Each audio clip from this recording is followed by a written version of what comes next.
After the pain, you come and love me.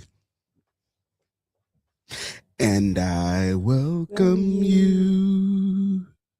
You're a glad sight to see.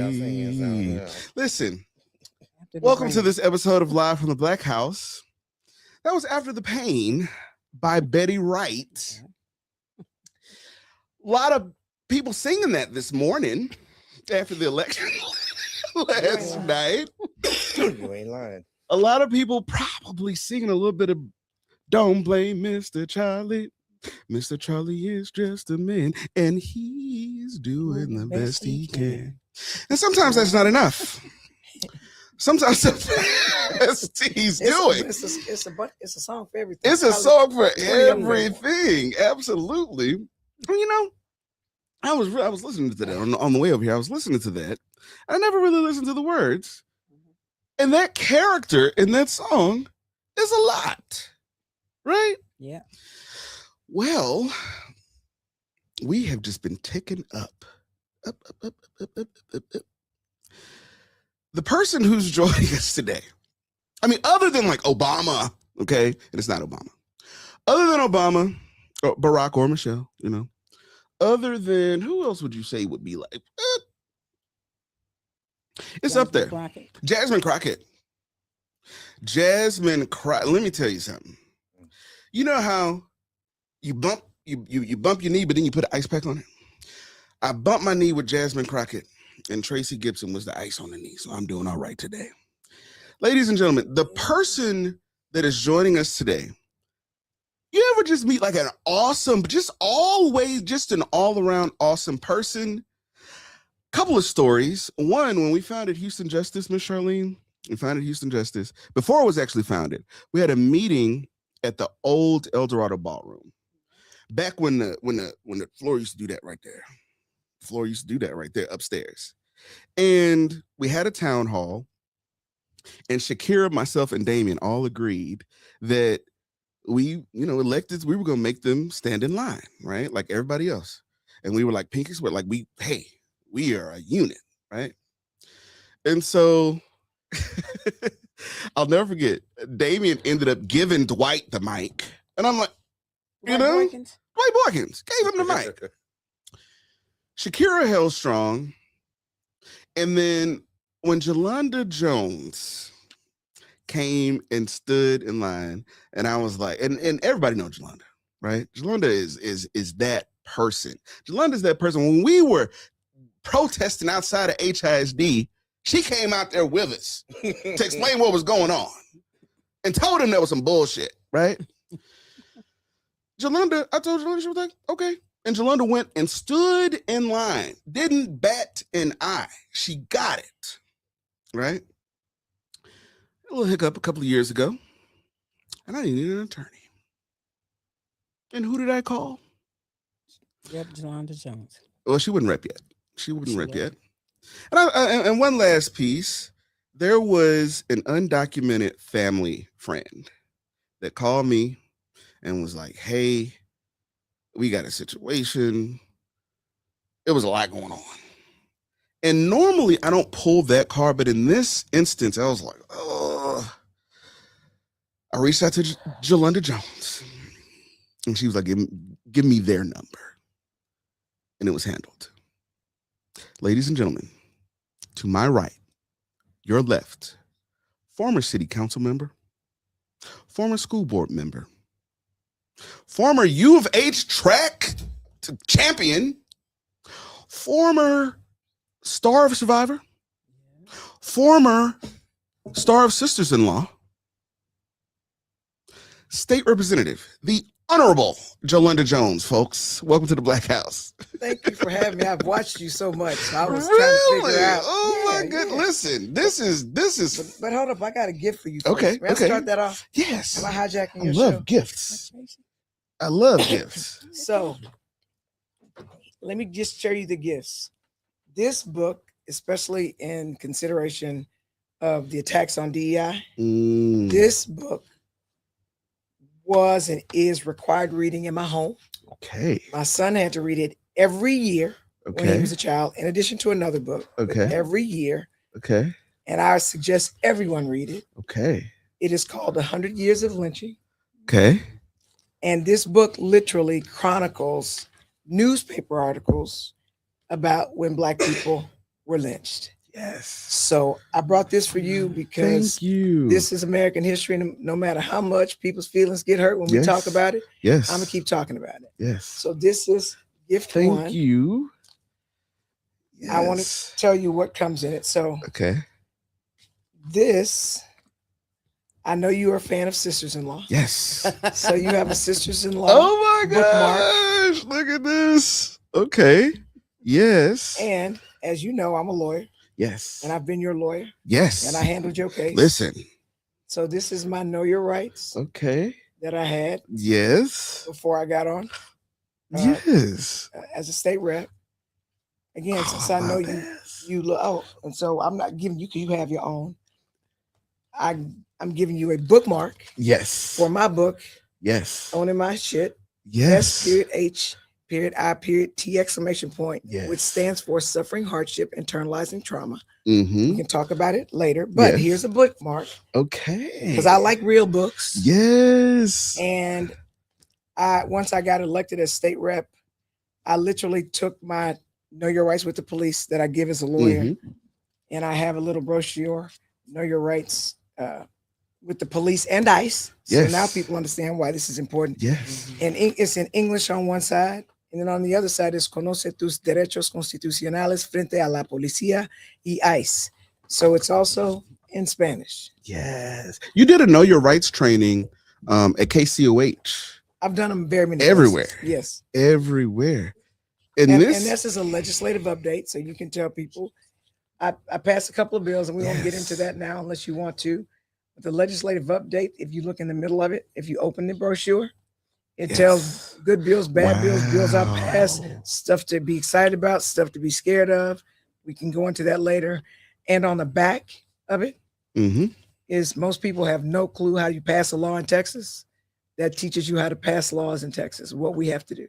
Yes. So those are all the gifts I brought for you. I love it. Now, as I love so I'm done with that. all What do of you wanna- them. So I must know. I first found out about you when you were on Houston City Council. Okay. And it was like, who is this at large city council member who's unapologetically Black, Mhm. who's just telling it like it is? Take us back to what it was like when you decided to run for city council. So I did not decide to run for city council. I was Okay. talked into running for city Okay. council. Okay. In fact, every office I've ever run for, somebody talked me into it. Okay. So clearly I can be persuaded. Mm-hmm. And even this office, Yeah. when I was told about it and they asked me if I was interested, I said no. But let me take you back to city council. And if you don't like me as a state rep, I can tell you who to blame because he talked me into it. But in 2003, I helped shut down the HPD crime lab. They were dry labbing, which means they were creating fake lab results to lock up people that didn't do stuff. And I learned about it because I'd had a case. And anyway, so I ended up being preeminent on it. And so I started challenging. I had a case in Fort Bend where they accused my client of raping a girl, and it just wasn't true. Wow. The girl didn't like her mama dating my client, and the girl's friend had accused her stepfather of raping her. They put him out and arrested him. So she got this bright idea because my client, when he started dating the mama was a neglectful mother. Mm. So they didn't have curfew. The girl, and these are kids, could have boys spend the night. The son could have girls spend the night. And when the mama started dating my client, he was like, "Oh, now y'all kids, y'all got a curfew. You can't have nobody spend the night at the house." And so she just decided to accuse him of molesting her. And there was a lab report, and I had never had a rape case, Mm-hmm. and I didn't know anything about DNA. Mm-hmm. Now nobody knows more about DNA than me, but I didn't know anything about DNA at the time. And this guy came to me. It was the largest fee that I'd ever charged, $6,000 for a rape case. That's unheard of, but I ain't know no better. I was a baby lawyer. I said a number that I thought I needed. It should have been way more. Somebody else would have charged him $50,000, but I charged $6,000. And when I read, what I did tell him is I've always been a straight A student. Mm-hmm.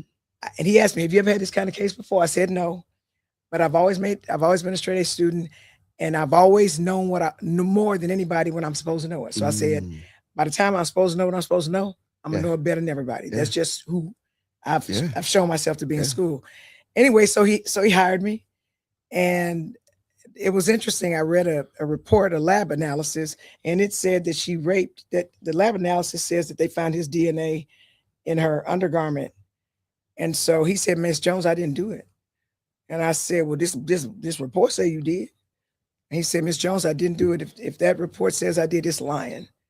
And so I called a lawyer who was senior to me, who had DNA cases before. He said, "Call Dr. Elizabeth Johnson. She's an expert. Nobody is better." And she helped identify the dude that was killing people in like Washington and Seattle. Yeah, I can't remember the name of the serial killer, but she was on his case. But she had said, so I called her. I said, "Hey, may I use your name?" He said, "Yeah, you can use my name." I called her and I said, "Look, my name is Jolanda Jones. I'm a baby lawyer. I got this rape case. This lab say he did it, and my client said the lab is a lie." Mm-hmm. And she said, "You know what?"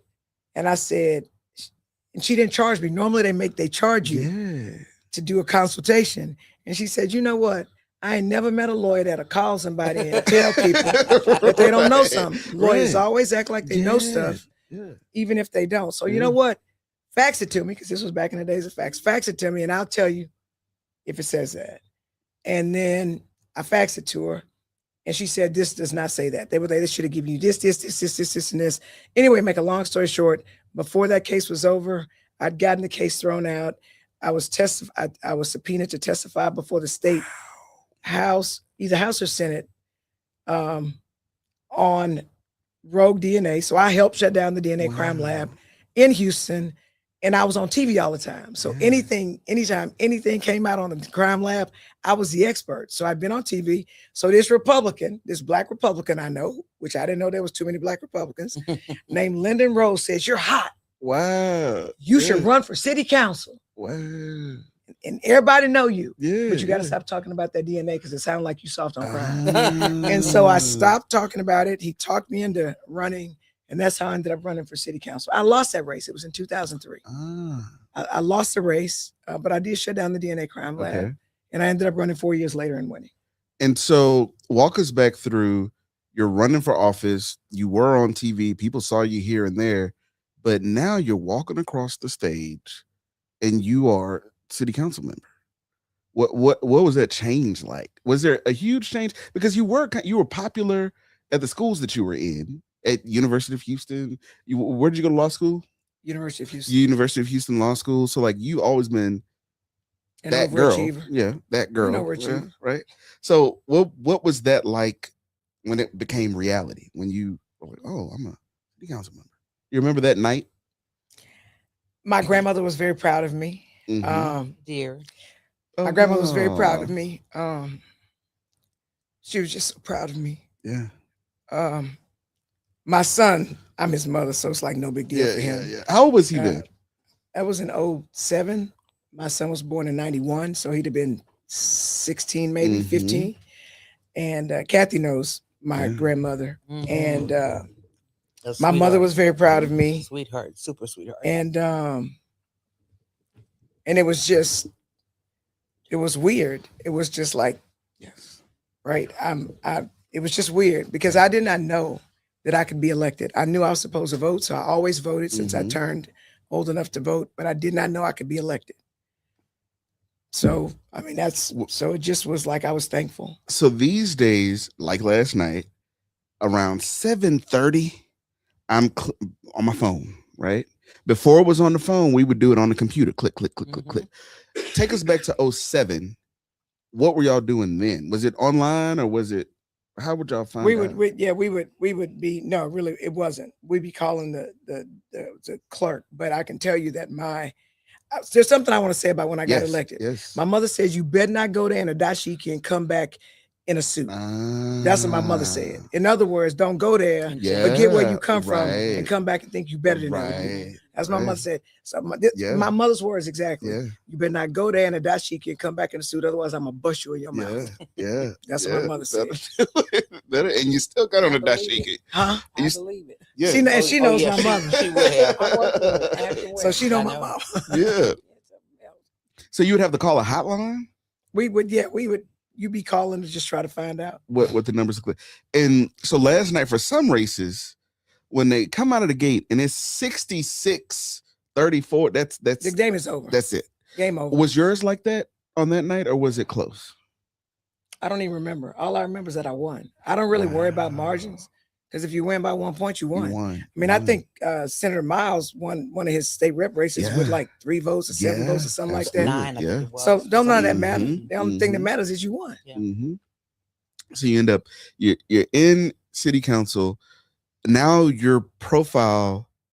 Had you been on Survivor already? No. You- No. When I ran, Yes. 07, yes. Yes. Hold up. I got to tell you this story right here. There's a publicist named Judy Foster. Okay. Judy is like dramatic. Everybody knows it. Okay. Like, Warren okay, she's dramatic. Okay. So I was like, and I met Judy when in 1996, I was training for the Olympics. I was a baby lawyer. I was at this law firm. This law firm. Wait. was like- I'm sorry. The Can training y'all for the absorb Olympics. all this? Like, wait a minute. You're Well, I guess training 'cause I for the know her, you know, I know the Olympics? history, so- This but just you missed it. sounds like Training for But Olympics. but you got to a know comic Judy. book. But you got to know about Judy Foster, Uh-huh. okay? Because y'all think I'm a lot. Okay, Judy is more. Okay, It's 10 a different times. kind of more. Is she It's- still alive? Yeah, I just talked to her yesterday. Oh, But geez. yeah, so Yeah, let me tell you about Judy. So in 1996, I'm a baby lawyer. I actually had the opportunity to play for the Houston Comets because I was an All-American in basketball, and they wanted me to play. But back then, they was paying $7,000 a year to players, right? I was a single mom. I couldn't afford $7,000, and so I didn't play with the Comets, although I did have season tickets. But I'm training for the Olympics. I've come out of retirement. I've been in an abusive relationship, which I talk about. I was a defending United States champion in 1989 in the heptathlon. I met my ex-husband, and he made me retire from track and field. So I literally did not defend my United States championship. So I stopped running, and I came out of retirement after I was able to leave him alive, because I'm very lucky to be alive. I'm a survivor of domestic violence and rape and all kind of stuff. And so I'm at this law firm, and the law firm is like, we'll let you off to train, but we ain't gonna pay you.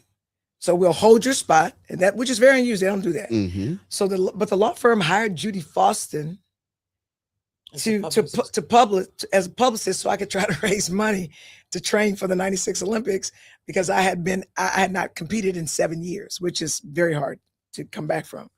So Judy was like, "You're a star." And you got to know, Judy, it is Houston. It is not cold enough to wear a fur coat. Yeah. Full length. It is not in the winter. And there was not as much global warming back then. But Judy would go to track meets, and I'd had on these like slick track outfits they were shining and stuff. And Judy would be stopping people like at track meets, like we all just trying to warm up. No. She's a star. And I'm trying to hide. Like, oh my freaking God, who is this lady? And she was like, anyway, it was just really funny. So I trained I got hurt because I didn't have sufficient training. Although I did qualify for the Olympic trials after sitting out, I was able to qualify in like a month, which is unheard of because I have a lot of athletic ability. Anyway, so I had to juggle running track, and that was in Atlanta. And Jackie Joyner Kersey actually, I've done a second edition of this book. It hadn't come out yet. Jackie has written the foreword to that, but Carl Lewis wrote the foreword to this. Anyway, Well, so you've got to let people want to buy the book to read all those various instances that you've experienced in your life, because even though I've known you since before city council for forever, I'm still hearing little things that I didn't know about. So now I want to read I don't believe the shit, or I got over the owning shit. my Owning shit. my S shit. period, H I period, was I just looking for a period reason to T. say shit. Well, but it's suffering hardship, internalizing trauma. I got it. Because most people get stifled because they internalize their trauma Mhm. and they're not able to move forward because they don't know how to deal with it, which is agree. why I say, so you need to own it. I agree. Bad stuff that Mm. happens to you, you need to own it. Yeah. I And got don't the be ashamed acronym. of it. I could change that to Kathy's SHIT and then explain what the acronym means as well, because I understand it. And you do. You're right. We internalize it and we don't own it. Yeah. But that's it's some good information, I tell you. But Yes. because I didn't know you trained for the Olympics. Of course, I knew you I were went to on Survivor. Olympic trials. I won 4 United States championships. I won. What I was year? a state house. I can't remember all of them. 19? I can't remember all of them. And I won state. I'm the first person in Texas to win the state team championship as an individual. I used to be the Texas state record holder in the high jump. I jumped 6'1.5". I did a bunch of stuff. So I'm working on getting rid of this, and in the coming weeks, y'all gonna see some new blazers because You can give me the old ones. you can't fit them. Is that the cat calling the is that look? Okay? Is that the cat calling the kettle That's black what I'm saying. and the skillet? And the skillet. And the skillet.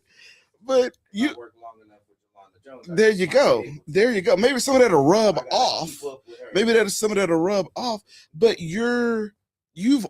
I've never seen you like off.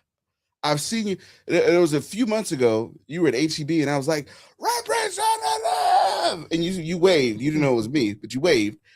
Even then, like, where does that come from? What is you're not off? I don't understand that. Like, I ain't never seen you with no, your hair kind of off, or wearing a Well, warm You know up. what? So I Some actually together. I actually think it comes from childhood trauma.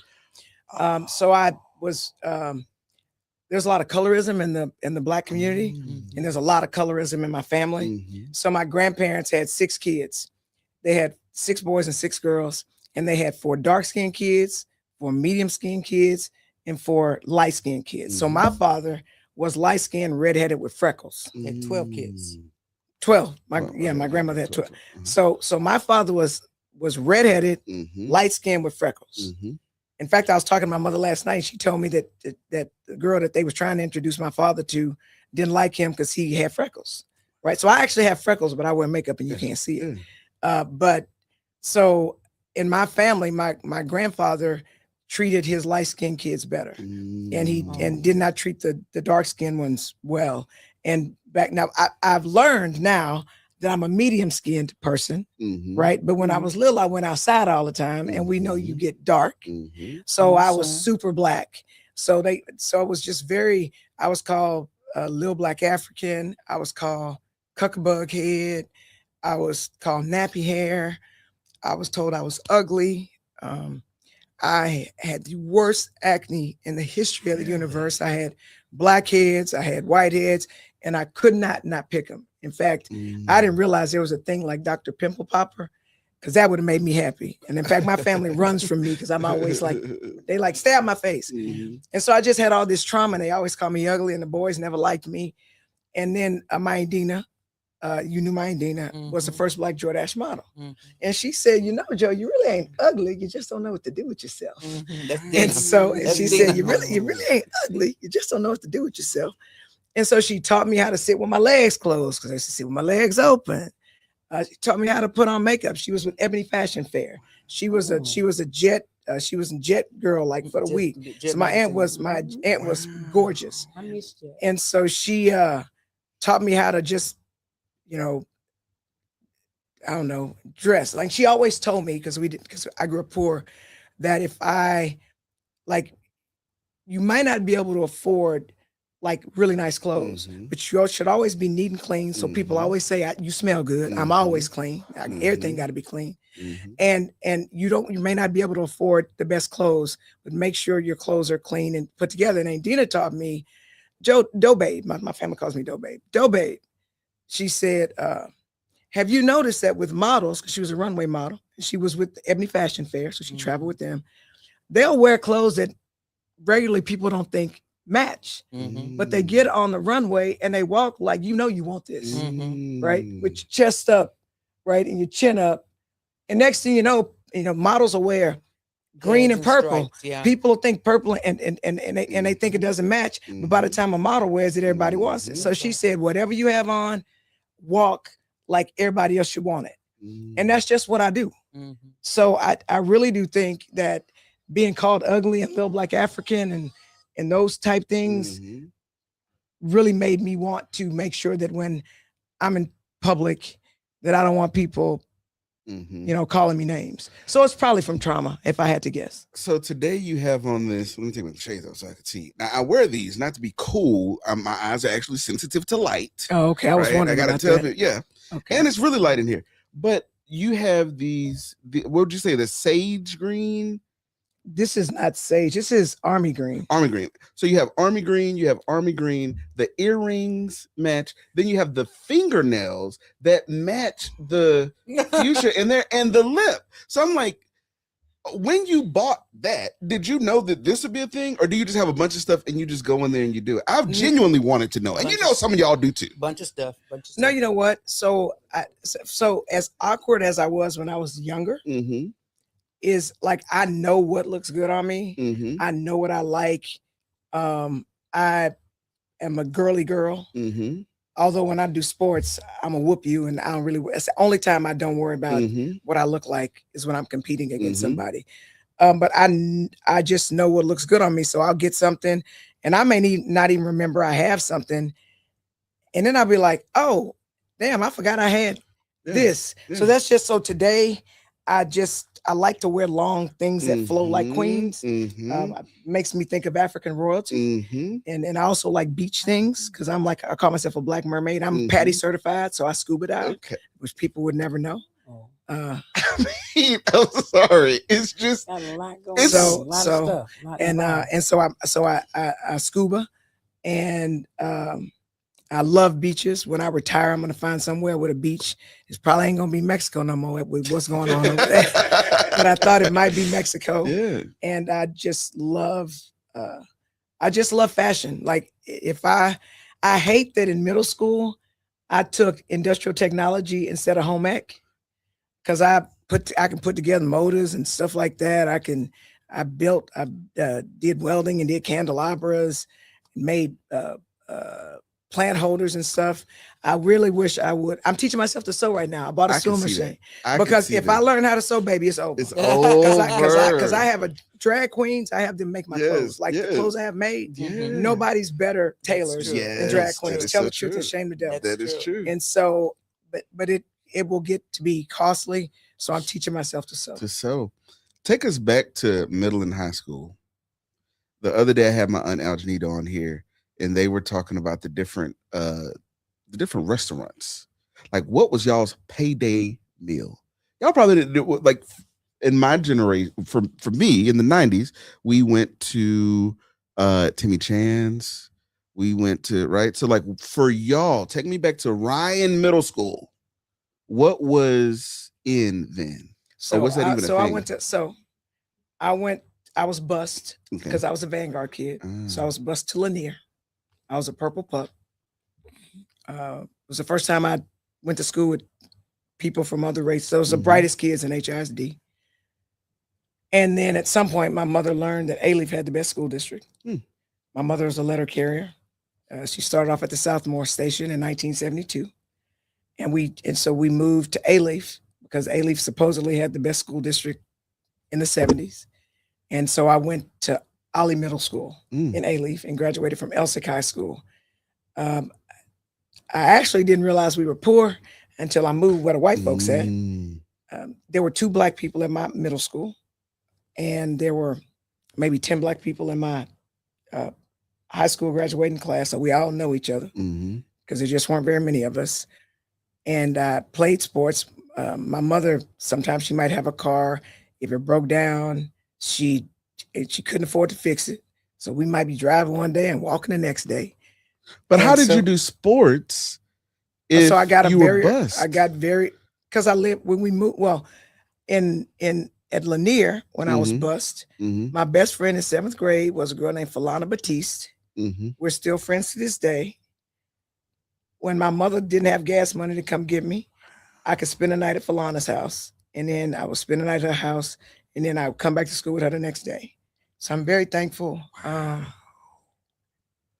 I'm very thankful that I have really good friends Yeah.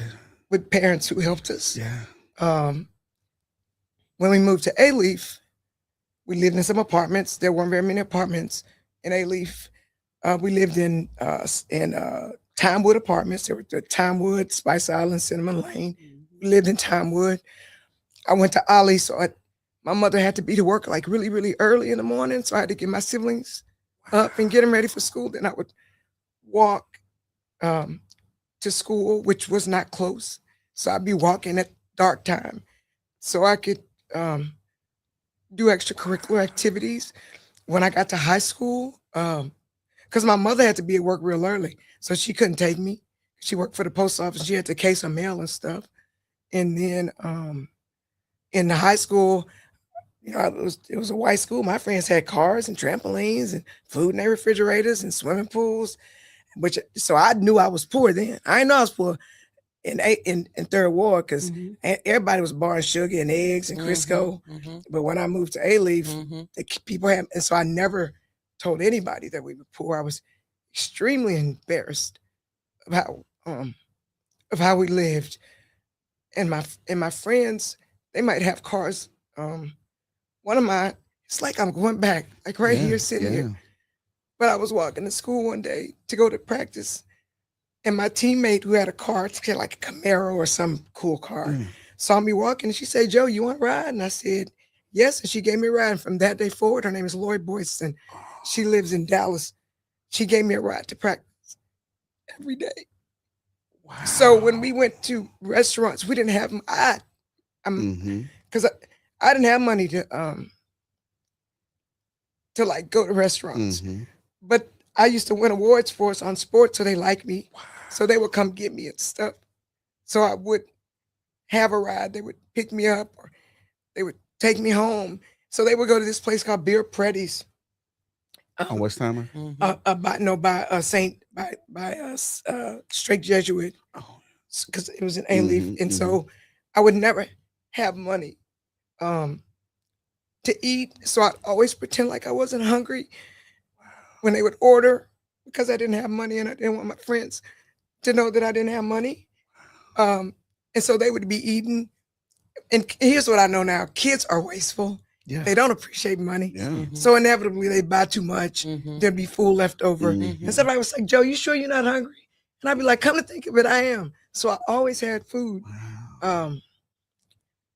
So my childhood was very difficult and traumatic. So there was no restaurant that we like to go to, because doing stuff like that with my friends just made me keenly aware of what we didn't have. Of what you didn't. I grew up, my mom was the manager at Crestmont Village Apartments. Okay. Very famously on Selinsky, 5638. They've since been condemned. Thank you, Jesus. Yes. And when we lived there, it hadn't gotten to that point, but it was close. And so since my mom was the manager, she didn't have to pay rent. So they paid for me to go to school. Wow. So I went to St. Agnes, G.N.A. Moore's school. And I mean, it was very structured. So I lived in this like topsy-turvy world. It's like, I went to school with these people. Now they weren't rich, but they had the Camry with the gold package. Okay. And then I would come home and it was like, I mean, we always, we were poor, but we always had food. And I'll never forget going to my friend Slim's house. And I forget how I ended up over there. Like my mom had to do something. My mom and my dad went out of town or something. And I spent the night over there. And I remember getting up in the morning and going to the refrigerator like I would normally do. Right. So I go to the refrigerator. And it's, early. And the first thing I remember was, this was my first time like ever smelling marijuana. Okay. And I'm if like, you get called marijuana, I can represent you, but go ahead. So I'm 7 and I'm like, what is that? So I go to the refrigerator and I open it and there was nothing there. There was like a box of baking soda, baking powder. Which one is it? Because that keeps it refrigerated. And it was like thing of ketchup or mustard or something. I just remember there being these two things. And at 7, I'm like, what's going on? So I go back to my friend. They have bunk beds. So I wake him up. I'm like, hey, like, is something wrong? Like, did y'all clear out the refrigerator or what? Like, you don't have any snacks? And he just looked at me. Which is why I never Yeah. let anybody come in our apartment, because either our lights were turned off, our water was turned Yeah. off. We didn't have gas. My mother would have to decide which bill she was going to pay. Either we was going to be without Yes. lights or we was going to be without water. So it's funny because by this time I'm breaking records, right? In middle school, I was breaking high school records. And I used to run for the Crusaders at AAU track. And they were always doing stories on me. They would always want to do a story like where I live. Never let, when my friends would drop me off from practice, they would always want to come in. I would never let them come in. And so I can't imagine somebody not knowing we didn't have food. I would have died. I would have died. Yeah. I mean, I just looked at him and he kind of looked back. I'm 7. I'm still kind of like confused. And then it hit me. And you could, the look on his face, like he was finally seen. Now I was 7. I didn't really, but looking back on it, I'm like, man. And then other things start to make sense. So, and he went to Frost, which was right next door to Crestmont Village. But so you're doing all these things. And I'm terrified. I'm terrified that everybody's gonna find out that we don't have money. Wow. We got evicted so many times. One time I remember we came home, it was a Friday. The landlord had taken the door off the hinges because they tried to get us to move out, I guess, get my mama to move out, and we had nowhere to go. Come home from school, the door is off the hinges, and they be like, get out. I mean, think about this. My mother come home, she got kids. She got to figure out, we can't lock the door. Where we gonna live? Who gonna take us? Do we have money to get there? It was a terrible life for any kid. It was just terrible. And I can't tell my friends, because all my friends, they got houses. Their parents are buying houses. We living in apartments or rent houses. They have food in their refrigerators. We don't. And it was just so glaring that there are actually people that don't have to borrow food or borrow money or borrow flour. And so I was just terrified. There's nothing like a kid, because kids are cruel. Yeah. They're cruel. And then my father committed suicide. I was with my father when he committed suicide. So when we lived in Third Ward, everybody knew my daddy killed himself. And so they used to tease me, you crazy like your daddy, go be with your daddy. Your dad, Jolanda's daddy's head is under the bed. I was just bullied tremendously. So by the time we moved to A-Leaf, I ain't tell nobody my dad killed himself because I didn't want to be bullied. And so everybody had a daddy. Everybody had 2 parents. I didn't. So I just lived terrified. Do you think that hearing this, a lot of things make sense? One, when you would get very passionate on the dais at HISD, it now makes sense. Because you weren't just fighting for those kids, you were also fighting for yourself. That's correct. Yes. That makes a difference. It does. That makes a lot of things make sense. Wow. So that you being sworn in to Houston City Council, coming from there is a huge leap. Was it what you expected? City council is like, you have literally no power. Everybody thinks you got power. It's probably the most high profile political job in town. Nobody knows what state reps do. Most people don't know what trustees do, but on city council, since we live in the city, they get invited to all the events. But the truth is, it's a strong mayoral form of government. The only person who generally can put stuff on the agenda is the mayor, which means you got to kiss the mayor's butt and hope the mayor adopts what you think is important, and then hope he funds what you think is important. So when they got that referendum to get for 3 council members can put something on the agenda, has anything been passed? Hell to the no. Right. You want to know why? Because the mayor is the only person with the carrot and the stick. So if they get something on the agenda, it can be talked about, but let some of the other council members are probably not going to vote for it Mm. because it's making the mayor look less powerful, and he's gonna punish you. Mhm. So city council is overrated, in my opinion. Wow. That's the answer to your question. And then eventually you get to I'll never forget your final race where you were in the runoff. I came in against- first You came in first. You came in first. and A lost lot the of us runoff. thought I won. that you won. That's why I didn't come back out, and I Yeah. didn't have no money. Yeah. It was like, oh, you're gonna win because I had like 49 point some percent. Yeah. So everybody thought I won, but you got to have 50%. Mm. And so no one gave me money. They were like, you almost won. Mhm. And you you were know, with- two with 7 terms, so it was just people. like you fine, you're good. And so, but my opponent, he raised money. I can beat her. I know I can beat her. And he had the money to lie on me. I had no money to respond. So when Wow. political candidates ask you for money, Mhm. you need to contribute That's Yeah. right. because That's people right. can lie. That's right. And if you don't have money to respond, Yeah. the lie will prevail. That's right. That's So, true. so I Say lost that again. race. Say that again. The lie will prevail. Yes. You want signs? If the little signs you have, they cost $5 a piece, Mm. right? So if you got 100 people who want signs, that's $500, Mhm. right? And if you want to be on the radio, it costs a grip. Mhm. If you want to be on, I've never been on TV. It costs too damn much, Mhm. ever. And Mhm. all the years I've ever run for office, if you own KCOH, it might be cheaper. But if you own Magic 102, Yeah. they charge a lot, Mhm. Yeah. right? For Mhm. 30-second spots. Yeah. And that's a good point because people think that we just up and run for offices. Mhm. They don't realize the money that it takes to run. You know, Obama won. His coffer was full of money donations of $5, $10 is what he was Mhm. asking for people. Mhm. Whenever you run for an office, be it city council, be it school board, be it HCAD or any of these positions, state rep, it takes a lot of money It does. to get out there and buy those signs. And that's why so many people pull the signs down, the opponents, Mm. because they know that the cost of replacing them is astronomical. It can be astronomical. And so they do that with the intention of you having to spend Yep. more of your Yep. money. And it's unfortunately. psychological too. Mhm. It's psychological because if you drive down Alameda and you know one of your 4x8s, Mhm. Uh-huh. 4x8. 4x8, one of your 4x8s is right there, and you don't see it, Mhm. that messes up your day Mhm. because now you're thinking, who did it, and blah blah blah, And it costs like $125. yeah, Mhm. exactly, yeah, Okay. yeah.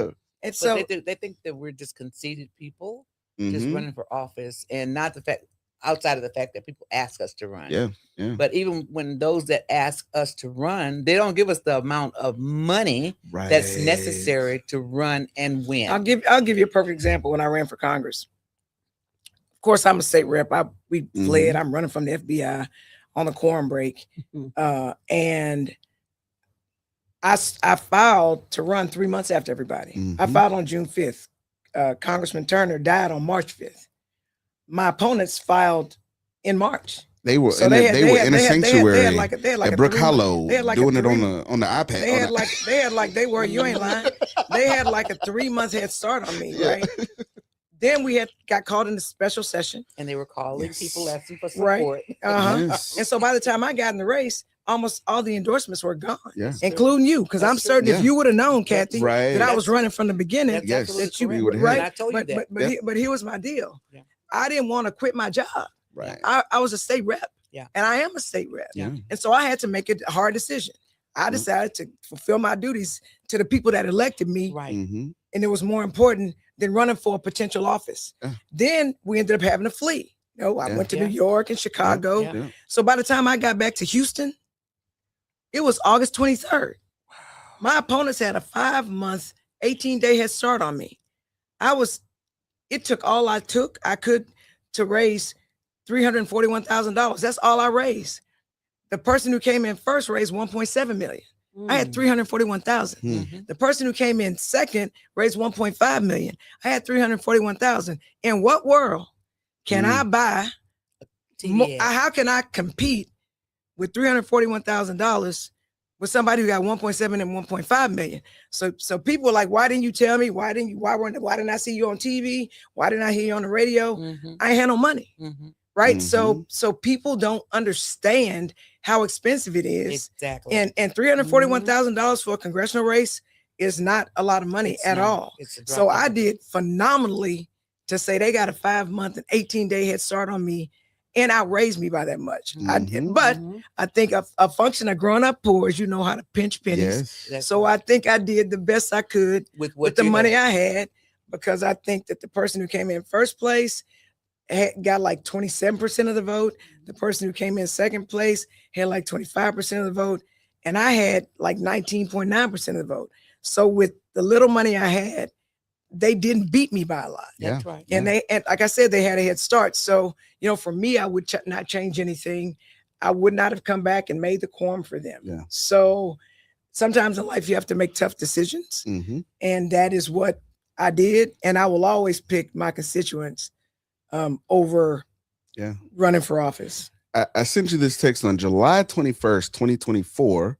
This is Congresswoman Sheila Jackson Lee died in July of 2024. It was earlier. I said, I know it's too soon, but should you jump in, I'm on hashtag Team Jones. And then I said, and I hope you jump in. That was then. And so when everything went with the precinct chairs and this and that, and I was honestly, I was disappointed, not in you, but in the fact that this was about to roll out this way. And I remember watching at Wheeler that night and seeing, you take the selfie with Congressman Turner. And I just remember I got negotiated out of that race, by the way. I was negotiated out of the race when Congresswoman Jackson Lee died. Despite what anybody says, 2 people negotiated me out of it, Wow. Congressman Turner and Rodney Ellis. They both told me to let Congressman Turner run and that they would both endorse me. He and Rodney Ellis would endorse me and Congressman Turner said he would be there 1 term. That was a negotiation. And if anybody says anything different, they lying. And that's what we were told. One term. One term. If anybody tells you anything else, and I was also asked to endorse Erica Lee Carter, who I didn't really know, because they told me it was the right thing to do. So I endorsed Congressman Turner. I endorsed Erica Lee Carter to succeed her mom for that small period. And so, I was just surprised because I was told I would get endorsed after a term. Mm-hmm. And I'm gonna say it one more again. If anybody says anything different, they lie. Wow.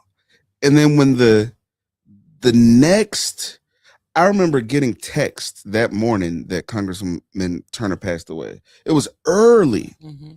And I remember thinking, like, the first couple of texts, I was like, who's playing this game? But then a few people that texted me, like my Aunt Nita texted, and then I was like, okay, well, this is real. And now we're in this thing. And I'll say it today, I said it before. Had you been in the race as early as everyone else, you would have been in the runoff. Oh, no doubt. You would have, you would have, yeah. And she and I talked about that because, like I said before, I've known her, Jolanda, and her family for forever. Yeah. Forever. And when they were making the rounds asking for commitments for endorsements, Joe called me. Yeah. And I'm pretty transparent and honest myself.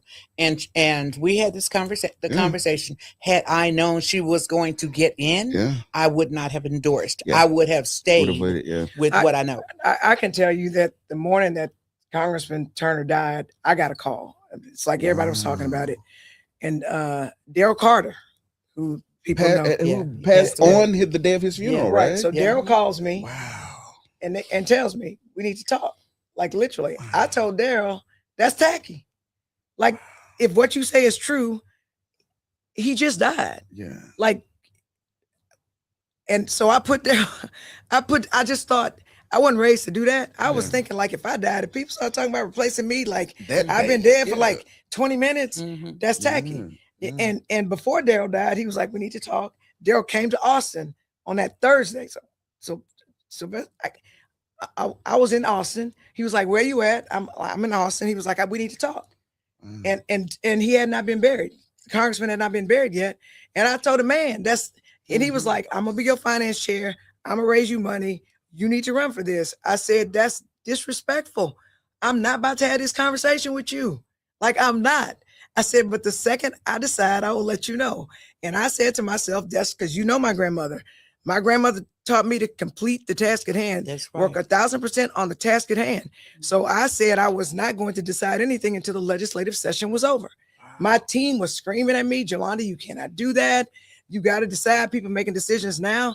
I said, what you want me to abandon the people that elected me to be state rep to go run for Congress? I can't do that. Right? I can't do that. And I paid for it, but I don't regret it because that's how I was raised. And that's not to say that God won't have the last word. I look at Tracy Gibson, who thank you, Jesus. Listen, let me tell you. And Mama Kathy, I know you were not a fan. Oh, I was not a fan. Well, let me just say I supported the other person, Mike Doyle. The one singing and After the Pain this morning. Again, that's okay. I stand by my word, and whoever I know you are, and whoever I support, I'm a person of my word. And for all the reasons that we were hearing about not supporting Tracy, I'd already committed to Mike. Again. So anybody knows Kathy knows when I commit, I commit. I don't double talk. Straddle a fence. Well, let me be clear. I endorsed Tracy from the beginning. The second I found out that she was going to run, because Mike Doyle, and I will say it because it's the truth and the truth will set you free, did not defend Black women's right to be on the ballot when they ran. There you go. He did not. And his lawyers, and I went to every court hearing. I went to them because I am a lawyer. He literally, his lawyer was talking to the white Democrats who were seeking to remove Black women from the ballot. They were working together. You took a picture of one of them, like I took a picture. I did in the hall. I took a picture of him. I sure did. I sure did. Because what's done in the dark shall come to the light. And in 2024, when they tried to remove now Judge Erica Hughes, now Judge Takasha Francis, and Amber Boyd Cora, when they tried to remove the three of them from the ballot, I went to court, and Mike Doyle's lawyers and the other people literally said Takasha Francis was not qualified to be a judge, even though she had been practicing law, I believe, like 18 years at the time. Because so I wholeheartedly support Tracy Gibson, because at least I know that Black people, Black women should not be removed from the ballot just because they have the audacity to run for a civil court bench. Oh, I totally agree. And like Tara was saying that, you have the right to change your mind. You do have the right to change your mind. But again, I'm grounded in integrity and clarity and transparency. And I am not going to be moved because somebody thinks that I should be moved. That's just not how I operate. Oh, I know that. I love it. I know it. I was just reading some of the comments on here. I am who I am, and I'm going to remain who I am. And because I had committed to Mike, and I wasn't a big fan of Mike. Let me just be clear. But that's who I agreed to support. And I never had a conversation with Tracy. She may be marvelous, but she's fantastic. She never reached out to me. Impeccable. We never had a conversation. And you may have, but I'm saying Kathy didn't. Well, I'll say, so I moved back to Houston in 2023. So in 2024, there's this, Kamala-thon, right? Everybody's Kamala, right? So we planned one of those big things. We had 100 and some people in the room. I had reached out to the party more than once. So I'm saying, hey, there's going to be 100 and some people minimum, because we got like 300 and something RCPs. Come, I'm giving you permission. Get, this is the perfect night to recruit, to get recurring, blah, blah, blah. Silence. Crickets. And not only crickets, but some of the people who I reached out to, you can tell when somebody's blowing you off, right? And so there was that. And so what's interesting about it, and going back to your thing with Congress, because you never know, because God has the last word. That's right. The way I met Tracy was at a meeting for the Harris County Democratic Party convention. It was a planning meeting. So we're at this thing, and there's a presentation, and they tell us to decide which committee you want to be on. And they had, this, that, and the other. I went to fundraising. So we go over to fundraising, and Tracy's over there, and she just pulled out a laptop. She's doing it. She's running it. And so when they came over and they said, who wants to be the chair of this? She was like, me. And, they looked, and it was like, yeah, her. Well, she ended up getting kicked off that committee. Right, because she had the audacity to run against Mike Doyle. And let me be clear. when I met her, she was a baby. She was a baby prosecutor. Mm-hmm. Always fair. Mm-hmm. That was hard to have under Kim Ogg. So she's a lawyer. Oh, I didn't know she was a. She's a ADA. lawyer. Yeah. She was an ADA, and she would be fair to people. Mm-hmm. Which Kim, and she had the courage to be fair when Kim Ogg had an edict. Y'all know Kim Ogg. I ain't got to say much more. And I will say this: she ran for president of HLA, the Houston Lawyers Association, which is the professional organization for Black lawyers in Houston. She raised more money for HLA than any previous president. When I went to that gala, I was like, so you know what she's gonna be able to do for the party? Yeah. She's literally gonna be able to raise money for the Democratic Party. Yes. And she outraised Mike Doyle, Yes. right? She outraised him. Yeah. Some novice that people don't know because she's a hard worker. She literally actually ran a campaign. Last year during the summer, I went to a health fair at Sunnyside Park. She was there with a table set up registering voters. Wow. And she was telling people, hey, you gotta vote. This is why you gotta vote. So she does the work. Yeah. Say what you want to say. She ain't buy no billboards in English and in Spanish. She does the work. She was in the community. So you want to know why she whooped him? She whooped him because she worked. Exactly. She got whooped. And here's what's interesting. The planning meeting that I met her at for the Harris County Convention, right? That convention is this month. She will chair the meeting that she got kicked out of the committee for. So look at that God. full circle thing. Look at God. So it's like, yeah, Won't she'll he do be it? there. She'll Won't he be do there it? as the chair. There you go. Yes, he will. I remember it was Almeda Dent who reached out to me and was like, let's do lunch. So I was like, okay. And I brought the team because we were already doing something. I was like, y'all want to go grab some lunch? And she brought Tracy. Now this was, I think, after that, but I still didn't know that. I did know that she was running when she said that, and she didn't have to say when at that meeting. I later learned it, and I was like, "Oh, she's doing that." And you know what I said at first? I was like, "My name ain't Bennett. My name is Bennett. I ain't in it. I'm doing enough. I don't want to be. I'm already getting darts thrown. This and that. I throw a couple too, but I'm getting darts thrown. But then seeing the vitriol towards Tracy, and it's towards Black women, Jasmine Crockett as well. I literally had people, and it hurt me, people who gave $1,000 to Colin Allred's unsweet tea, right? Bland, hospital food, right? They gave $1,000. Didn't even take a thing. We said, well, I'm gonna wait and see. I just don't. And it would have been different if they said, oh, I've already committed to Tellerico, or here's the no. They said, I just don't. It's just something about. Let's just wait and see. And on something else, on something else, yes, Mike Doyle removed the woman who was running against him. Removed her. Removed off the ballot. Wow. Not this, but and the I one will before. say this. So I'm just saying. What I'm saying is, like, I know people are being punished because they dare to have dreams and try to make a diverse judiciary. Yes. And I'm happy with that. Personally, because I'm not. This wasn't at you, Kathy. I'm just saying. Yeah. No. I'm just saying. She's just passionate. I know she's passionate. Yeah, as am I. Right. No. But I It will has nothing to do with say, you. Yeah. congratulations to Tracy. And y'all know me and my track record. I will work with her no matter what. Yeah. I think my comment was that we'd never had a conversation. Too. I didn't know her. That was my whole comment. She cool people. She She's reached out to cool. me at the very beginning, back last year. And I told her, get your big girl britches on because you're going to need them. Yeah. I sure did. I said Yeah. exactly them words to her. Yes. And sure enough, the floodgates with all the negative energy just... People was lying I just on could her. not believe it. She is impeccable. Yes. She always gonna be put Okay. together. Mhm. Her hair gonna be She- done. she Her is. nails gonna be done. Everything. She is going to be prepared. Yeah. She will have done her research. Mhm. She's going to know more than you. Yes. That's what is gonna happen. Absolutely. And she gonna look good doing it. Yes. Okay. Yes. And then people don't like put together women and educated women. But let me tell you, for her to be in the DA's office as a baby assistant district attorney and have the courage to give Kim Ogg was notorious. She'll give a white kid probation or pretrial diversion and wouldn't do the same for black and brown kids. And Tracy would like, if they gave it to this kid, she's gonna give it to another kid, didn't matter the color. And if she got in trouble, and Kim would like mark people's their evaluations for the year down. if they did that. And Tracy was like, I'm just gonna do what's right. I'm gonna see, do what's right. And I've spoken about it before on grand juries Mhm. too. Mhm. One in which I was a foreman. Mhm. She wasn't there when I was serving on Mhm. grand juries, Yeah. but I would love to have had that conversation with her as you and I spoke about some other things afterwards. But again, Mhm. I will Against her. not Yeah. crawfish from anything that I did. Yeah.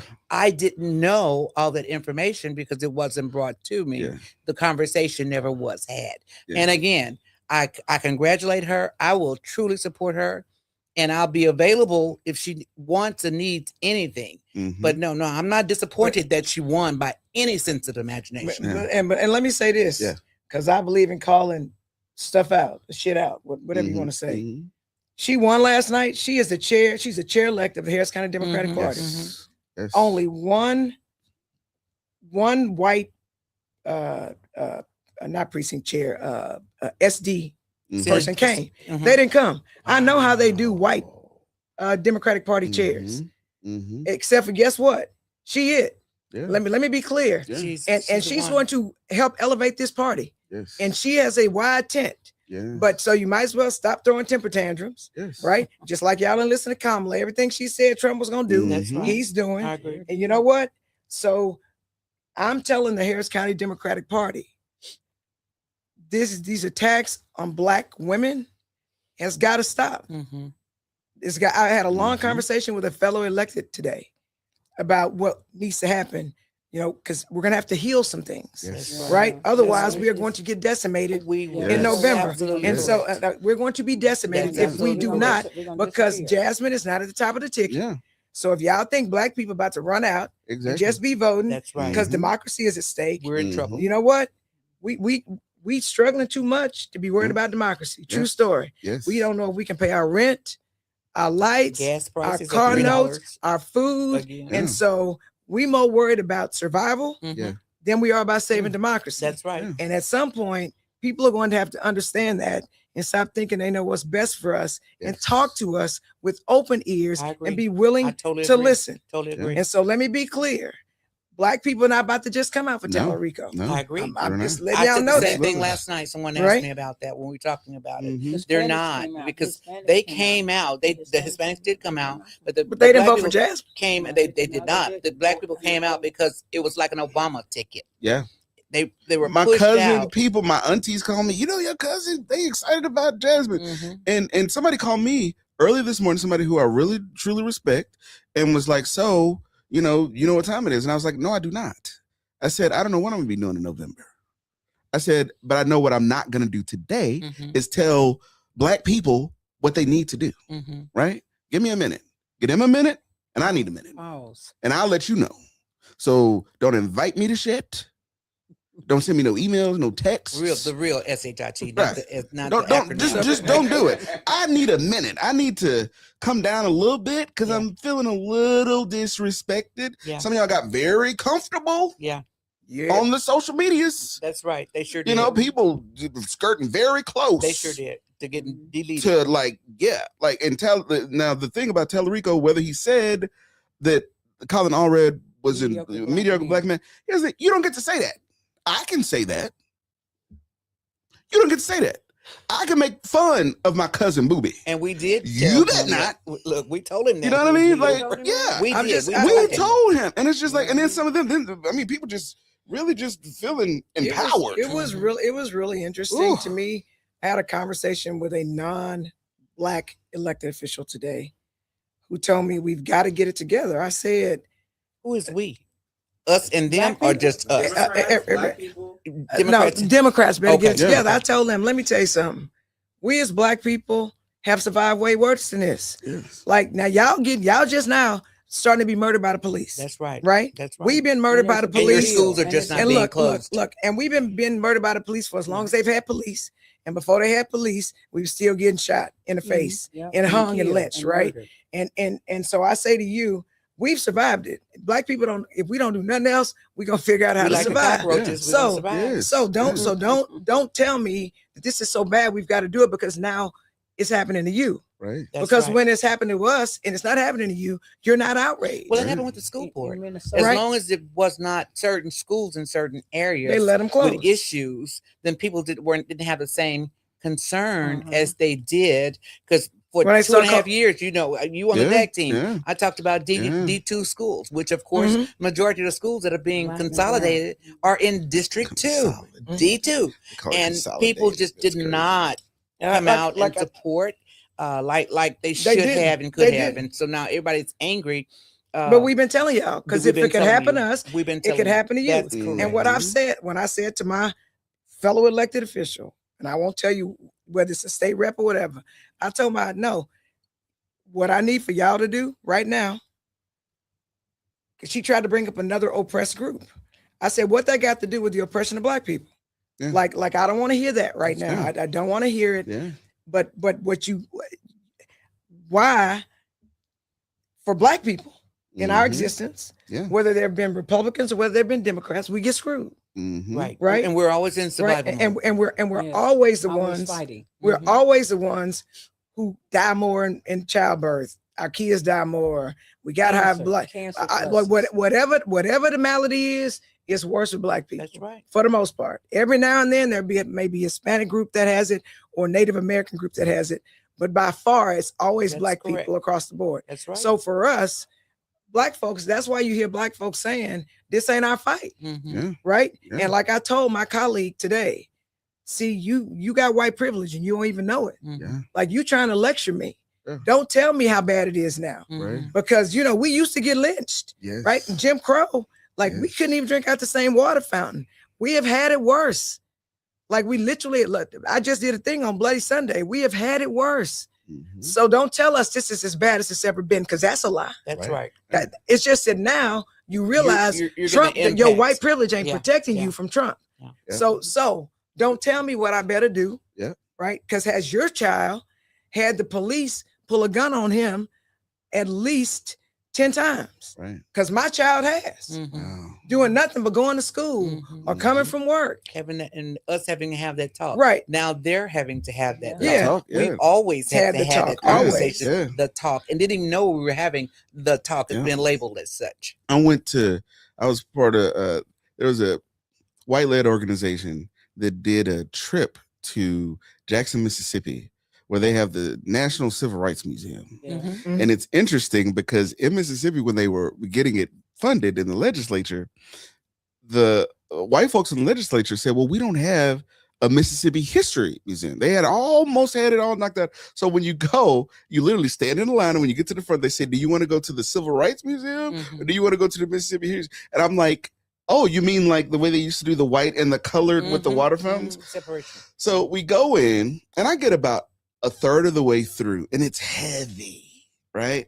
I remember at one point I'm singing along to one of the hymns, and this lady looks over to me and she's like, "Oh, you've been here before? You know this?" I'm like, "No, I'm black. We go to I grew up in the church. church. We sing hymns. We sing. I've heard this years." The second person, a little later, I'm sitting like in the, because it got to so much. I'm tired of seeing it.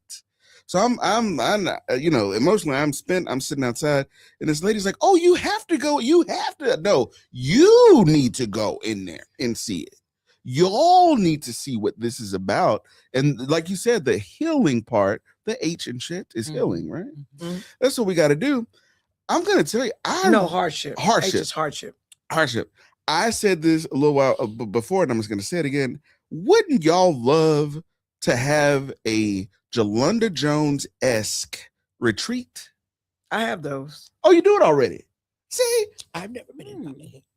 I fly around the I'd country. even- I've flown around the country. I've been to South Texas, wow. Mission, Texas, where people we base it on my book, because my book Mhm. just talks about trauma Mhm. Mhm. I've overcome and how I was able to do it, just sort of how to navigate through the Mhm. psychological. And that's all you've done all your life. And basically, so is navigate. we had owning my shit retreats. So if I'm not mistaken, it seems like that's your battery.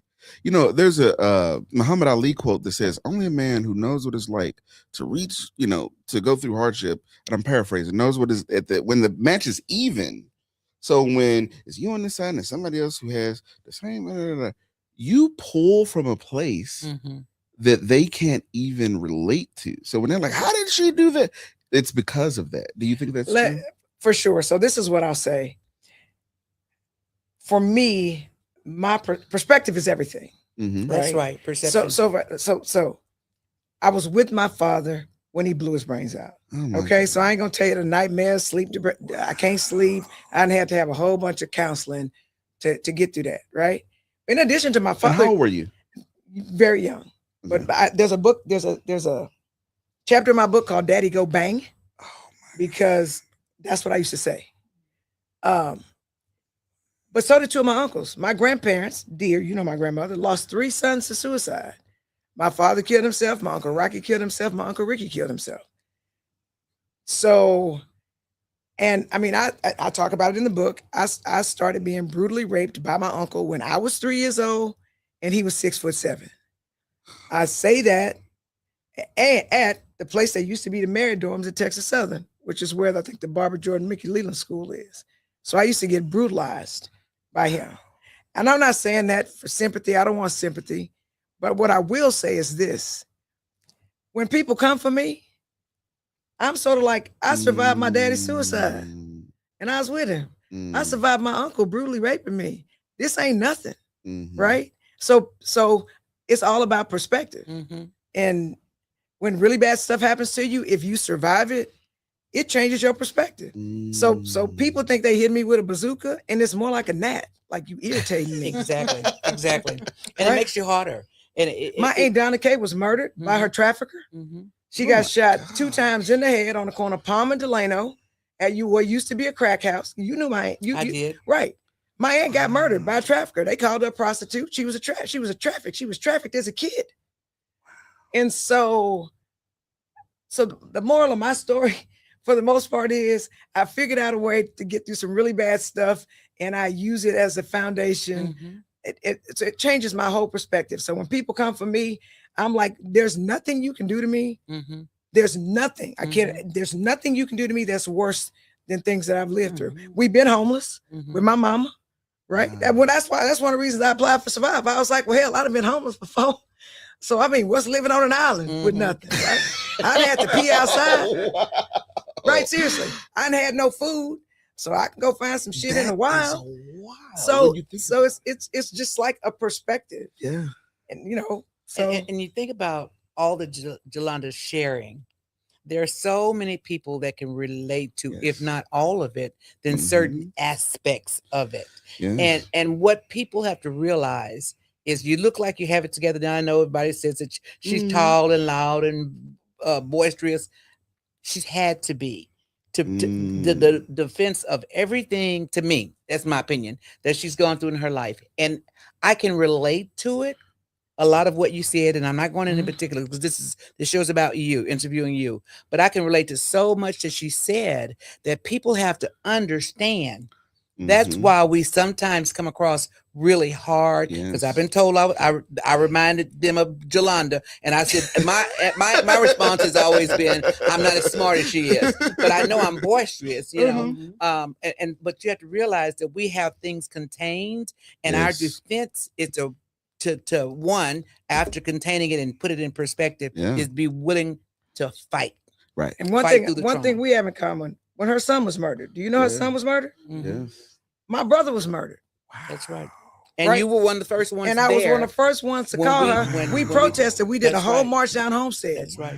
Because her son was killed on the street in Homestead. That's right. Then people wonder, why do people know Jolanda? That's right. Because the only person out there marching with Kathy after her son was murdered, that's right, was me. That's right. Because I wrote a story about it too. I did. I wrote a story about it. My mom, which means my mom went through exactly what Kathy went through.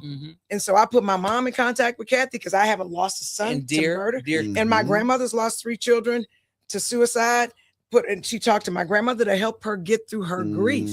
So I mean, it's a bunch of stuff that's happened to me. I'm not about to whine about it. But at the end of the day, you know, there are people and I help people who are victims of crimes, even though I'm a criminal defense lawyer, like to try to make the DA deal with their stuff. Makes you stronger. Because the person that they say killed my brother got 10 years probation. My mother ain't been the same since then. Right? So my point is, it's a whole bunch of stuff y'all don't know. I don't feel the need to share it. But at the end of the day, if I'm 10 toes down with you, That's Yeah. right. I'm 10 toes down Yeah. with you. Yeah. So I was out there And she was marching 10 toes on down. Homestead, and That's wasn't right. a lot of us. That's right. Yeah. But you know what? The world is run by those who show up. That's There you right. go. That part. There you go. And we were. Mhm. And I forever love you and appreciate that, because just like her experience, that's what actually, that was my platform into working in the politics. Mhm. Not so much politics, but into an area to make a difference. Yes. All I could see is trying to navigate. I was at city Mhm. council talking about the issues about the lighting 2 weeks after he was killed, trying to improve something for someone else. And your brother was Mhm. there all the time. My brother was Her there all the brother, time. her Joe brother Ballard, stayed on. still. You know what? Still bad. Yeah. About illegal yeah. dumping. Yeah. That's how I found out about that. Yeah. Working with you and your brother. Yeah. Her brother's a big dude. So Yeah. whatever he Mhm. tell you to do, you're gonna do. Mhm. Uh-huh. Joe Ballard, shout out. But yeah. Yeah. And even so, looking at you as well, it's like this event happens and it's not to you, but it's like for someone else. Mhm, Because even I'll say you, Janet Baker, mhm. a few other folks, Calandria. when my cousin was killed, my aunt has never been the same. It's literally like she's a totally different person. Never are. Who, if you knew her before, she's not that person today. And it's knowing y'all, Mhm.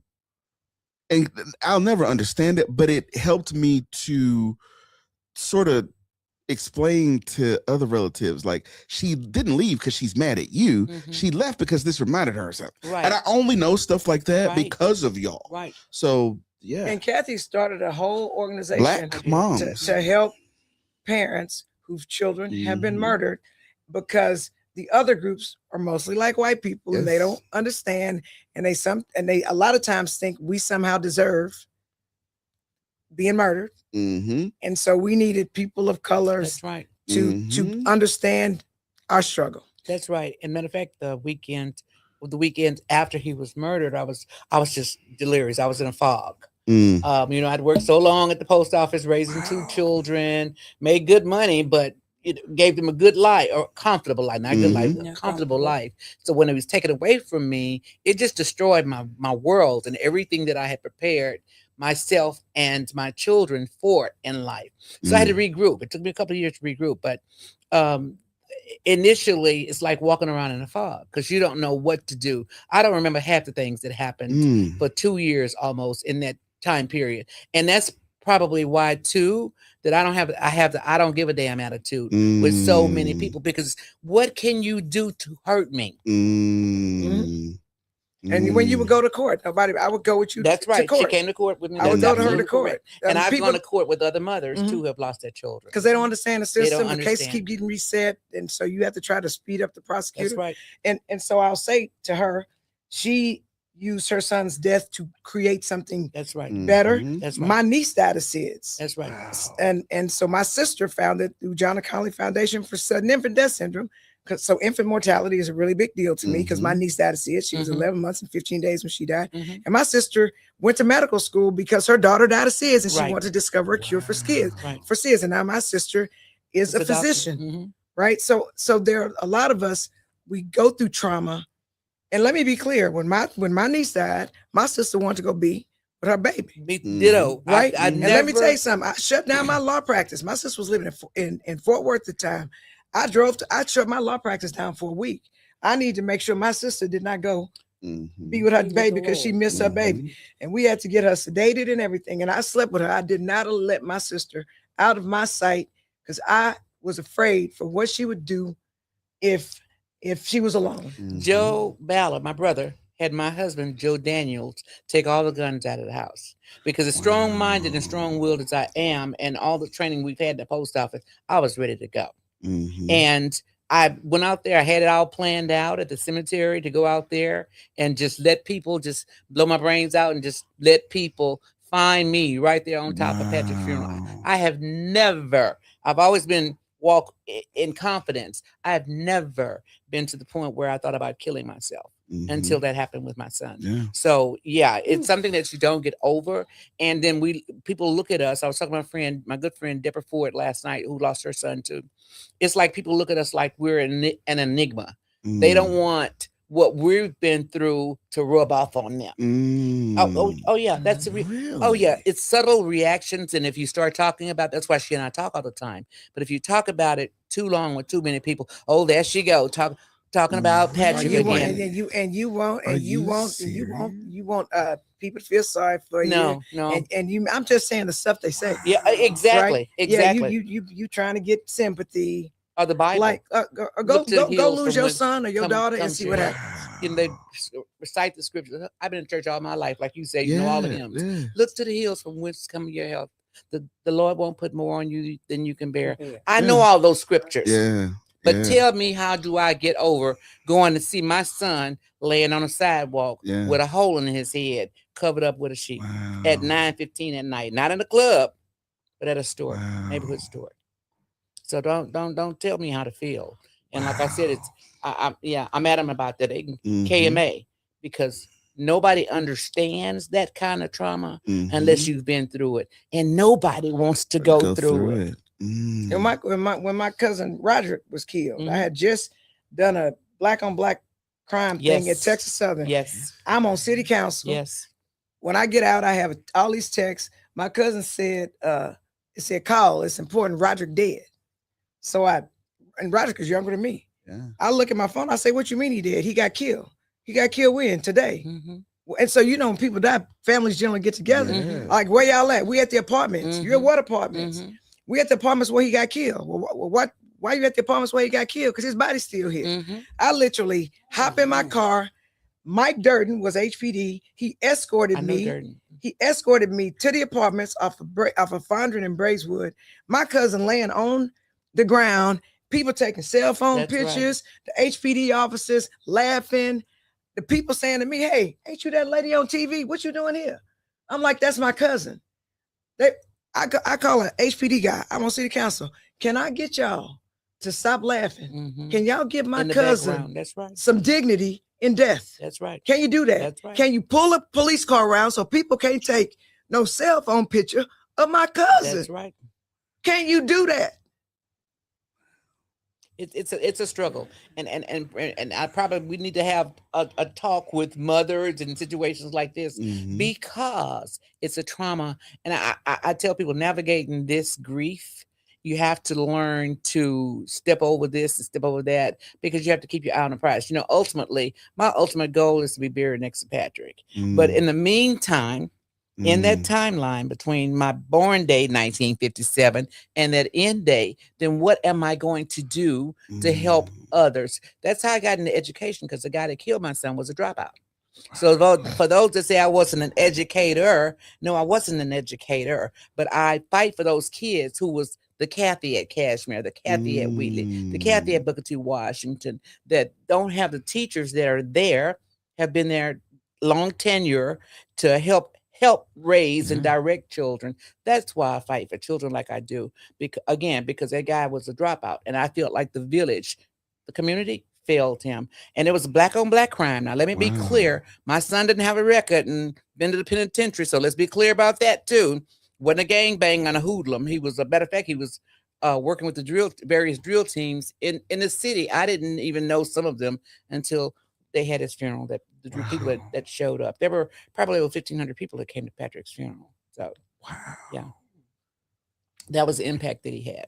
And then that has lit that lit the fire. That lit the fire. It is. Because before I'd get off of work at the post office, go home, get my kids in there. I call them my little ducklings, lock my burglar bars, and we'd be just as peaceful. But when that happened, that lit a fire into my ass for sure. ASS or AZZ, however you want to spell it. But that's how Zed Curry does it. That's how he calls it. That's how he gets away with it. I was watching Fox 46 one day, and I heard him say "as" on TV, and I'm like, wait a minute, wait, what?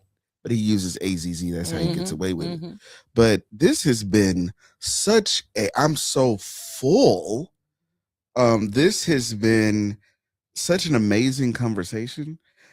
Y'all don't know it, but you've changed lives. Somebody watching this who's being abused, who's facing trauma, is that much relieved because of what you shared today. I mean, just wow. How do you even end that? to those of y'all that are watching at home, you're not alone, right? You're not alone. I'm looking forward. I think Jolanda Jones needs a show. Oh, Everybody who I I told them because it was a couple of weeks ago. You may have come, but I know you had something else going. And I told a few people, they were like, "Oh, I want to know this is going to be good." So when he told me, I'm like, Joe, yeah. I'm coming. So and Jolanda, thank you for all that you do. It's almost like I think back over all the different stuff, and I'm like, how are you everywhere? How are you everything for everyone? How are you just pouring of yourself? You know, I think back to that friend that I talked about that was undocumented. You know, that relief that they had, that somebody who really know what they're talking about, Mm-hmm. right? And they seen on TV and this and that, like that made them feel like, yeah. And you know, just thank you for all of that. You're welcome. Yes. I know you like Sisters-in-Law.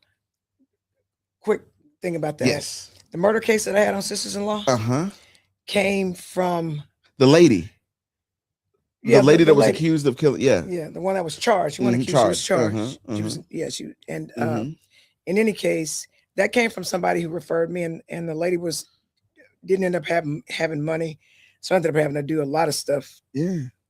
But she was a victim of domestic violence. I was a survivor of domestic violence, and so I just was really, You can relate. I was just trying to help her. Yeah. But so that came from a referral, just like you. Yeah, Somebody I yeah, knew, somebody in the yes, political arena. Yeah. The lady had babysat them. Yeah. And she called and said, Jolanda, she needs you. And so I helped. And so now, I mean, I in addition to doing criminal defense, Mm-hmm. I do family law. Mm-hmm. I do personal injury. Somebody hit you, somebody injured you, somebody hurt you. Mm-hmm. My law firm does that. Mm-hmm. I probably don't advertise enough for myself. Yeah. But I fight in court Yeah. like y'all see me fight. Yes. Ask Darrell. Yes. I fight. Well, you came with me, and then even with conversations, she doesn't give out free legal advice necessarily, but trust me, we call her and ask for direction. Yeah. But the thing about it is not just calling her, because I have lots of lawyer friends, Mhm. but not just being able to call Jolanda, but having the confidence that she's going to give me the right information and steer me in the right direction. Yeah. Even I forgot about this. Y'all saw where early vote was extended. Mhm. You know what? That was like helped along. They This couldn't one? they couldn't find somebody to set it for a hearing. Yeah. So he called and I sort of helped get them a hearing so That's that right. they could do That's it. right. And Yeah. again, I do stuff like that all the Yeah. time. People just don't know about it. Yeah. All the time. She's not promoting that, guys. So don't everybody start calling her asking for direction. But I mean, it's true. A lot of times you get in a wreck, you get hit, you this and that. I was in Detroit, sitting in front of the bank, And we then- practice around the country, like because now So, they have it. see, So yes, I it would've- ain't got to be in Texas. It could be. I would have hit you up. I'm sitting in Detroit down Woodward, that main street. It's weird because they have bus stops. Well, I guess it's the same here, but people park along Woodward. But they'll have like one of the parking spots, they'll like paint it, and that's the bus stop.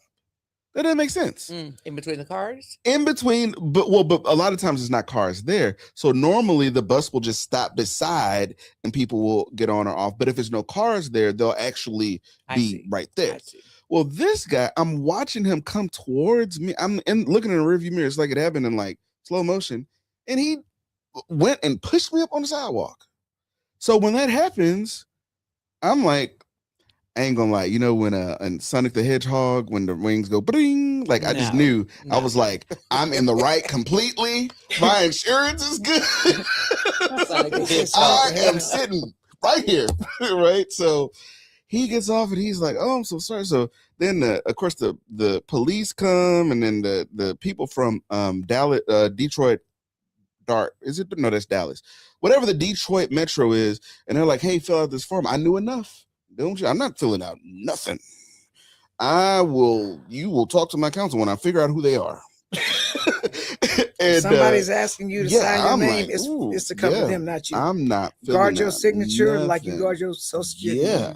And so yeah, a lot of times people get in these wrecks, they get hit, and they don't know. Mhm. No, call a lawyer. Call July. I didn't know that you did Somebody hit you. that Yeah. stuff too. Yeah. My son and I practice law together. Tell I them know. the logo, what it says, Representative. The shield protects the spear. The sword. No, it's a shield and a spear. Ain't it on your door? It's a shield and a spear. So Mhm. one protects you, one attacks for you. yeah. Your son is Giovanni. Giovanni. Let me tell you, he comes up in my suggested. Okay, now he's fit. Okay, He is. he got that from his he got the mama. biceps, and his suit fits appropriately. I seen Ed Pollard at the Christians thing, and I walked up on him. I said, "When I get this weight up off me, I'm gonna ask you where you get your suits from." But and Antonio too. Well, I'll share the info with you. You're gonna lose some weight too. Thank you, everybody. Listen, you just eat. Listen, when the representative eats, you eat just what she eats. Okay, when whatever restaurant, whatever restaurant, So that's I'm not pretty sure true. she That's preps. absolutely no, not she true. preps, and I don't know if I said. Let me tell you, No. did I do the don't Sunnyside thing overeat. already? I know I said it offline, but I was doing interviews at different polling locations. I saw you guys walk at Metro. Well, no, that was Pat. That was Uh-huh, Patrick. that was doing it. Patrick. He was doing his own. He's trying to. Oh, that's right. He gonna have live from the Blue House, live from the. He gonna copy. But I was interviewing people, and I see Jelani. I'm like, hey, give me 3 minutes, and she's talking to all the voters and this and that, and so I would have the little mic. So I go to give her the mic, and my elbow hits her abs. Okay, just like that. Rock hard. Rock hard. And so, I mean, you clearly work out every day. Not true. Okay, every other day, something. I try to work out at least 3 days a week. And then you Me probably too. got to. You say what now? Me too. It's yeah. That's what I do too. As That's what I I do too. As I eat. Yeah, but it's probably you got to think about it from doing. I mean, you qualify for the Olympics. I mean, once you just have that head start, you could chill and still be Not yeah. true. Okay, that's no, true. I did not wake up like this. Wow. When you in the mornings, my alarm goes off at 6 o'clock, Wow. and I always make sure I move. My grandmother taught me when you stop using it, you lose it. And I like to wear cute clothes. There you go. You can't eat all you want and wear That's cute clothes, true. and you got to work out. And that's Mhm. just what I do. What does your workout look like? Like, are you going to a gym? Do you do calisthenics? No, I at work out. home? I work out in my living room. I'm just very disciplined. Wow. Like what? In the morning. For instance, are you doing jumping jacks? Like literally, what I do. literally I doesn't do. I do functional stuff. I do body weight stuff because Okay. if I fall, I want to be able to get up. Right. Mm. So I don't like lift weights like that. I do things that cause you to use all your muscles. Mhm. Like I could drop. They can't see this, but Uh-oh. I could just come and just She's doing push-ups, Wow, y'all. she's doing push-ups. They can see you a little bit. She's doing push-ups. That is, yeah, yes. I mean, it's just it's That's- You should just. take a I picture of mean, that. it's important for you to use your body. When you stop using it, when you get older, it's just more difficult. So you've got to use your body. You have to do things like pull yourself up. If you got to be able to pull yourself up, you got to be able to push yourself up. Yeah. You got to be able to if you fall down, to get on your knees and be able to stand up. So I do things to help me to be able to do those type things. I don't never want that commercial that say I fall and I can't get up. Well, I don't want to be that's I don't true. want to be like that. Former That's cheerleader, just- and I have a hard time. Right. And so you got to use stuff. You got to move your I damn knees. still can't Mhm. You split. know, you have to do stuff. Stretch your toes. Like every morning I stretch. Every morning. Like sometimes you sleep bad. I stretch my neck. Right. I Mhm. hold my neck down to stretch it. Wow. So every morning I do that. I remember the time you were doing an interview at KCOH. It was on the news. It was an interview at KCOH, and somebody did something either. They broke in my car and I saw them and I didn't think and Jumped on for top some of the car. reason I thought if I jumped on the car they would stop. I was wrong. They sped up and ran over my foot, so I got run over and ended up being shocked, and I thought it was gonna hurt more. And after the adrenaline wore off, it did hurt. And so people were yelling at me saying, "Don't you know you're more important than the stuff in your car?" But at the moment, I didn't think. Yeah. So moving forward, I would not jump on a car again. But I mean, I've also won But a you hero. caught it. I've also won a hero award for saving people's lives, which is a whole nother show because I gotta go. Okay. But we can talk about it another time. Well, thank you so much. Glasses. Thank you so much. Thank y'all. Thank you and good night. Good night. Good night.